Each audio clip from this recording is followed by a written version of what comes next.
mysterious phone call. It was evening. The streets were dimly lit, and people were finishing their work and going home. Mahmood and Farooq had also left the house for an urgent matter. They had only been allowed to go out for an hour, so they were about to return quickly when suddenly Mahmood's eyes fell on a public telephone booth. A man was standing in the booth. He was wearing a hat on his head and a long black overcoat on his body, due to which his face was not clearly visible. But what caught Mahmood and Farooq's attention was the tone and manner of this man's conversation. He was talking on the phone in a very mysterious and low voice, as if he was telling someone a very important secret. Farooq said slowly, "Mahmood, listen carefully.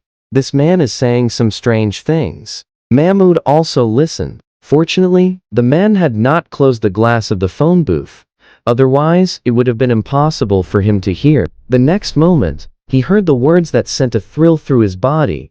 "Tonight, at exactly 12 o'clock, he will be found in his own house, house number 11. If you fail to kill him, then it is not your own good." Hearing these words, the color of Mahmood and Farooq's faces drained. They were convinced that this was some dangerous plan, and that an innocent person's life was in danger. The man was still talking on the phone, but then he hung up and quickly started to walk out. Mahmood and Farooq pretended to be ordinary passers-by so that he would not suspect. The man crossed the road and disappeared into the crowd. They both stood in silence for a while.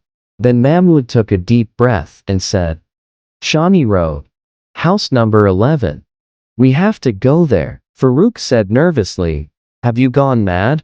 We were only allowed an hour, and now the time is almost up. Mom will scold us." Mahmood looked him in the eye and said in a determined tone, "Farooq, this is a question of life. If we don't do something, that man will be killed." Farooq was silent for a while. He knew that when Mahmood sets his mind to something, he doesn't back down. Finally, he too nodded in agreement. "Okay, let's go. But we have to be very careful." Thus, instead of going back home, the two brothers decided to save the life of the unknown person. They quickly set off towards Shani Road. They had no idea that they were about to get close to a secret that would test not only their courage, but also their intelligence.